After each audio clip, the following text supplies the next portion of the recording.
The ground rules are tonight that we are here to discuss our present firehouse, where we want to go with it, how we want to get there, how this is going to affect the individuals in this community, and we're going to limit that kind of discussion and nothing else tonight.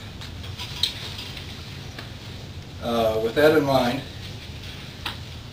I think most people are familiar with our firehouse. I know there's a lot of rural people here that attend the fire protection meeting. There's a lot of firefighters here. But most of you know that our firehouse is 45 years old. It's a 3-bay.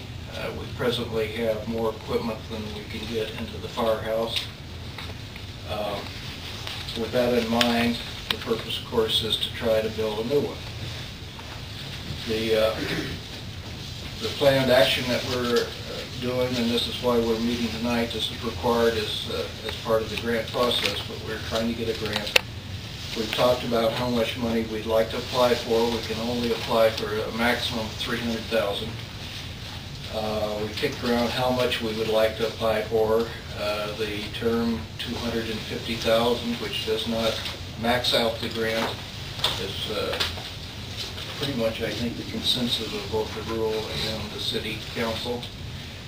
We try to make the grant as attractive as we can.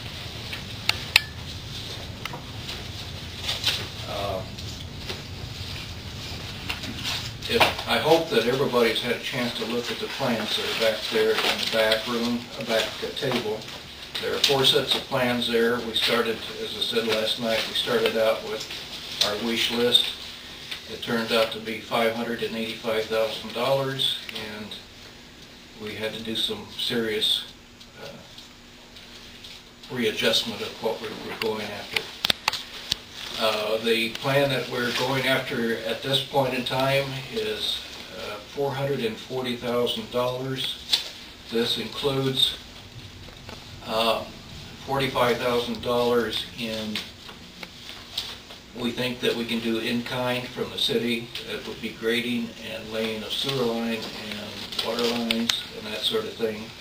There's a $37,000 contingency fee that would apply to overruns should that occur. So we hope that we can save $45,000 or a close amount of that just by in-kind services, and we hope that we don't dig into the contingency fee. If that would be the case, then we should be able to do this for less than $400,000. With the grant, if we can get the grant of $250,000, that means that we have a gap of $150,000.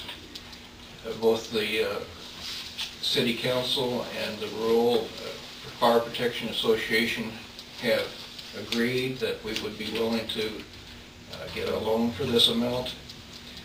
I've talked to all 3 of our local institutions. They're all more than happy to lend us that amount if we need it. Our credit is great. Actually, I don't think either entity, either the rural or the city, if it's right now, has virtually any debt. So that's the structure of what we're going after. Part of the things that we have to do, and we've already gone through this, we have issued surveys. We've sent out, we actually had about 1,000 families, or almost 1,000 families, who are in our service area. We sent out almost 1,000, or entered almost 1,000 names in the computer for the Department of Economic Development, and they spit out 375 names that we were to survey. We did send those out. We had to get back 80% of those. We did get back 80%, barely.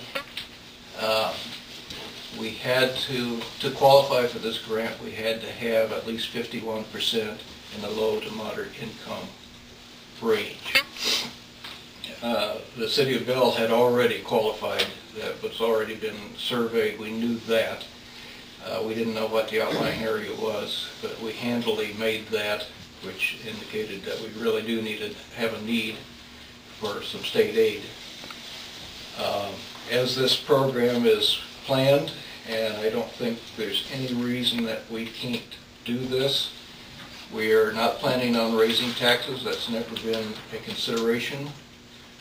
We have planned in our budget $14,000 for principal payments for the last fire engine that we got. That has been paid for. We made our last payment, and if we keep the same budget and allocate $14,000 towards the new building, we think we could pay this off in a reasonable amount of time and still not affect anybody's income anymore than what we are now.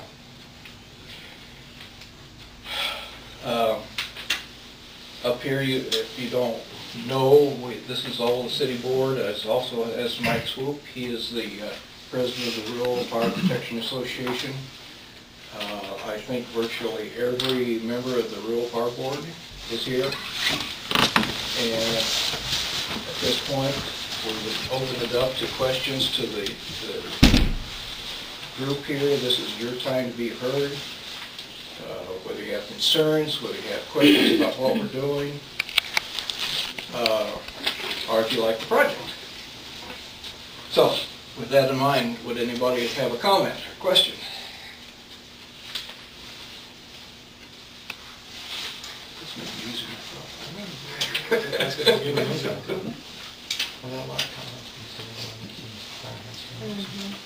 Is there anybody here that's not familiar with what we're trying to do? If you apply for this grant and they get it, what kind of a time span are you talking, or do you have any idea? I don't know. I think they will determine whether they award it to us in late summer, I believe. We have to have this all done and packaged and sitting on their desk by April the 1st. We're getting close on time. But this is one of the last steps that we're doing.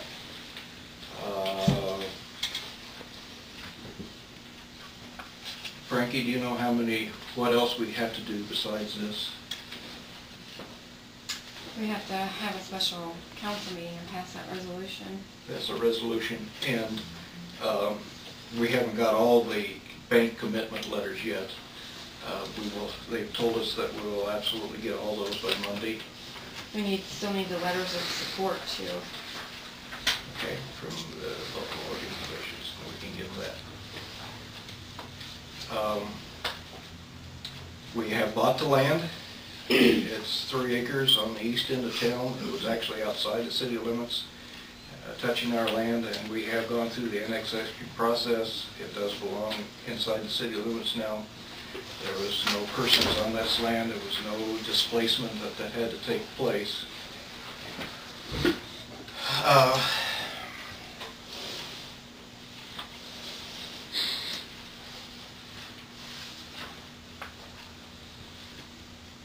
And I believe I have touched on all the points that I'm supposed to be touching.